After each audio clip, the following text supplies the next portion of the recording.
Alright, good stuff. Basically, these bubbles on this side of the tank here have just been turned off, which is a little cue to the sharks they're going to be dead. So you'll see them getting all hyped up at the moment. You'll see a lot of fish moving around, trying to clear out a way of them. And what you'll also see is some sharks that you won't see if you come at a different time. Because some of the sharks in here are nocturnal. Some of them, like our white-tip reef sharks and the nurse sharks that we'll talk about a little bit later on, they'll only come out at night, with exception to this time. So you guys are very privileged to be able to be here today and see these awesome animals being fed. So first of all, we'll start with a little bit of a trivia question, a bit of a guess. Does anyone know how many litres of water might be in the tank behind me? So a litre is about 1 Coke bottle. Put your hand in the air if you think it's more than 10. More than 10? More than 100? More than 1,000? More than 10,000? More than 50,000? More than 100,000? It's actually about 500,000 litres of water we got in this tank, which is insane. There's 1 million litres of water in the centre altogether, which means that if you get all the water in all the other tanks, it would only just fill this one to the top. So it's an incredibly big tank. It's about 13 feet deep quite consistently, and it stretches very far back to each side, which means we're able to keep about 20 sharks in here, which vary across about 6 different species. We'll talk about some of those species now and what makes them special. So first of all, you might have seen the big guy one swimming around the tank. He's called a bowmouth guitar shark. Fingers crossed will swim by in a sec. But his name is Boris. So he's a bigger guy who looks a little bit like he's part shark and part stingray. The basic reason for that is because he is part shark and part stingray. Shark and rays actually evolved from each other about 300 million years ago or so. And even to this day, we still have their ancestors, which are very much like missing links between the two of them. So it's very interesting. It's like a little bit of a look into the past and a little bit into a look into the evolution of their species. Now, there's some things that sharks and rays have in common, which actually sort of guarantee that they evolved from each other. First of all, one of them, I'm going to need all your help. If you're all paying attention, I want you to look to the person next to you for me. For a minute, there you go. If you don't know each other, introduce yourselves, dead serious. And then just grab their ears or grab their nose. There we go, everyone grab someone's ears in the room. You guys are going to do it as well? You guys know how to do it? What's that like? Quite elasticy? Quite flexible? Quite durable? Well, that substance there, okay, stop me now, it's getting a bit weird. That substance there is basically called cartilage, and that's what their skeleton is made out of. All sharks and rays have a cartilage-based skeleton. What that means is, you can move through the water as effectively as you possibly can. I'm sure we've all watched some shark documentaries, especially as it was Shark Week recently as well, where what people might do, sometimes researchers, sometimes fishermen, they might drag the shark, not quite Boris, but nearly Boris. It's actually a different one. We'll talk about him later on. As if that wasn't enough proof, we've got a cartilage skeleton at the top of his head.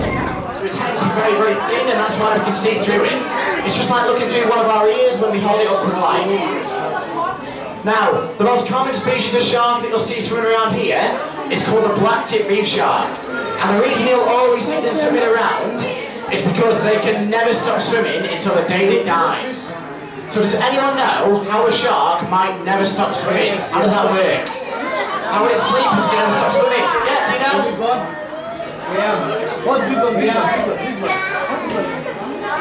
They can do, yeah, it's a big problem, because not only this, these guys are especially vulnerable to fishermen, so if they do get caught in a net for too long, they can die. But the point is, the way that they're able to keep swimming through the water is they have 2 sides of the brain, just like we do, but they have an immense amount of control over the brain. So they switch one side off while the other side is focused on swimming, and then when they get tired, they just swap brains. And it's that easy. They just keep going like that, swapping and swapping and chopping and changing, until eventually they'll die. That's the problem for another day, basically. The only time where both sides of the brain are active will actually be right now. Because at the moment, they sense food, and they know that in their heads, it might be a little bit of a chase. Obviously here, we make it very easy for them. We can't give them live food. It's technically quite inhumane, because we're making it unnecessarily difficult for an animal in captivity to get its food, which doesn't need to be. When we can give them to it like this, it's ideal for them. A lot of people think that feeding them once a day might be a little bit too little, but in the grand scheme of things, that's loads for a shark. Some sharks in the wild will go 3 months without eating anything. Now another shark that we have here, which will be up and about now, is our near shark. There we go, at the top right there. You'll see him? His name is Spot. So we've got two called Spot and Flo. They all have really cute names, I don't really get it. But yeah, Spot and Flo, we're hoping at some point in the future are going to be boyfriend and girlfriend. They're also quite big. They weigh about 350 to 400 pounds each. We haven't weighed them in a while, obviously, but yeah, they're really, really incredible animals. And there goes Boris, obviously, who's of a very similar size, proportionately. We all like Boris as well. Now, although near sharks are known to be very, very chilled out animals, they have the same pound-for-pound bite force as a bull shark. They're very, very, very scary. The only way I can describe the bite is like slamming a car door really hard, but with teeth. It's a really scary thought. Now, does anyone know how many teeth a shark can go through in its lifetime? Who wants to guess? We go through probably about 40 odd. I'm not a dentist, I don't know. Yeah? Over here, what do we guess? Loud as you can. So one more time. 300? 300. What do we guess over here? 200? How many over here? 50,000? It's probably about 30 to 35,000, which is an insane amount of teeth. Now, the reason for that basically is sharks can bite into some very tough things. For example, your tiger shark, one of his favourite things to eat is things like leatherback turtles. Therefore, a lot of the teeth get very easily dislodged, and as they're not technically attached to any gums, they obviously fall out constantly, but constant replacement teeth are being produced at the same time. You'll never see a shark swim around the ocean with just gums. Looking not very intimidating. That would be a little bit silly. Now, despite the fact we've got the near sharks, which are very, very scary looking, we've got Boris, who's terrifying looking. Neither of these are actually the king of the tank. The king of the tank is actually a big fish called Gary. And if I can find him, I'm going to point him out to you. But he might be over this side of the tank over here. Now Gary, at the moment, he's about this big, and he's a Queensland grouper, so he's quite a chunky fish as well. He's got a mouth folded up a little bit like an umbrella, so it'll expand when he wants to eat something. Now the weird thing about Gary is when he's fully grown, he'll be the size of a Mini Cooper. He'll be absolutely massive. You want to see it. And if you think that's weird, brace yourselves. When he's fully grown, he won't be a he at all. He'll actually be a lady. So there you go, a little bit different, but I can think about 3 gender fluid fish off the top of my head that we have in the centre today. In fact, one of them is a very famous cartoon fish, beginning with an N. Nemo is actually gender fluid, but we're not going to talk about that now. That leads me on to something else entirely. Basically, there will be a Finding Nemo 3. Put it that way. You'll figure out what I mean in a bit. Now, as well as all the animals that I've talked about, we've got Willy and Wonka. I promise that's the names, swear to God. I don't name them, but there you go. And these are white-tip reef sharks, just like our black-tip reef sharks, but they have white tips on their fins. Another nocturnal species of shark that you'll see out now that you won't see at any other point of the day. We've only got 2 of them, both boys. There we go. Willy and Wonka are kind of living evidence that sharks aren't scary. Here's part of the reason why. They might nip the divers when they go down, they might bite them slightly, which sounds terrifying, it sounds really awful, but it's a little bit of a playful bite. And normally, the reason why that happens is because the divers don't stroke them enough.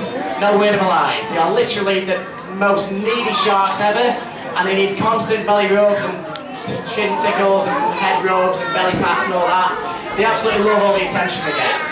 As well as that, they have a cute little bromance. They like to cuddle up to each other in their sleep. And finally, they are the fussiest eaters in the tank.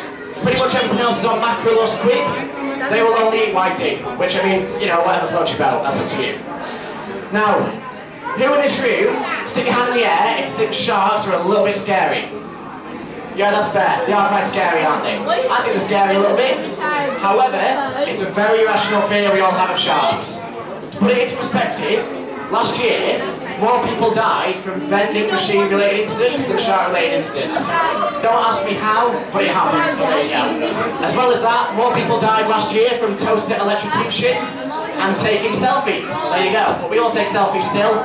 In the grand scheme of things, these sharks are very, very safe. Now, does anyone want to guess how many sharks were killed? How many sharks were killed by humans last year? Anyone want to guess?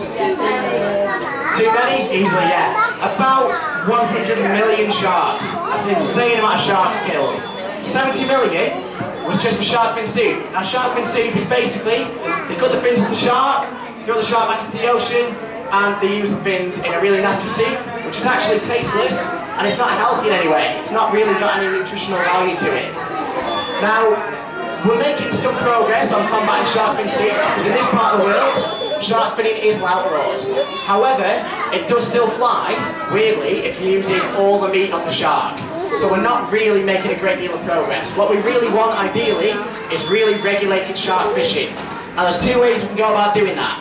First of all, spread the word to all your mates about shark fin soup, because it's a really nasty business, and the more people know about it, the harder it is to get away with in the future. The second thing is I want you to visit a website. We've actually got Wi-Fi here, it's O2 Wi-Fi, you can have a look, so therefore, all the kids, if you do get bored, go on Snapchat or whatever. The point is, if you visit sharktrust.org, which is a really brilliant charity, they actually, using their website, you can donate as much or as little as you want to their cause. You can adopt a shark, and you can also help sign a petition to regulate shark fishing. Fingers crossed, even if you're not interested, have a little look on sharktrust.org, because they do a lot of good for all these places, and it doesn't have to cost you anything, so it's well worth doing. If we all do that, fingers crossed, these sharks will swim around for hundreds of millions of years to come, and everything will be all good. Now, that was a little bit depressing, I understand, so I'm probably going to leave you on a funny story. We had a shark recently called an epilet shark, which is really weird. He's actually in the tank that the room you just been in as you came through. He's the grey one with the black spots on him. Have we all seen him, a few of us? Yeah, we've seen him. Now once he was swimming virtually upside down, like on his side, very nearly upside down. And we were really, really worried about him. We didn't know what on earth was wrong with him. We had a marine biologist come down, a really clever guy, and after thorough examination, this poor shark was diagnosed with trap wind. That's serious. So we had to go down and rub his belly. There was a big air bubble in the tank. I'll let you guess what happened. And yeah, he's swimming okay now. So it shows the power of trap wind for you. If anyone wants to give us any feedback of any sort, please don't hesitate. We love all the feedback you give us. Facebook, the survey machine, the gift shop we love, and also TripAdvisor. If anyone enjoyed that talk, you mentioned my name's Sam as well, but that's really none of my business. Anyway, on that note, I will let you leave. Thank you for the class, by the way, over there. Thank you.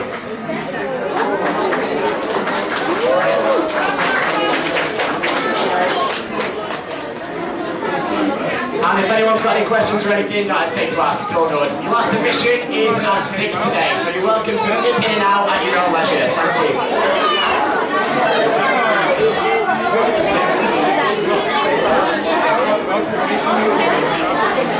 you.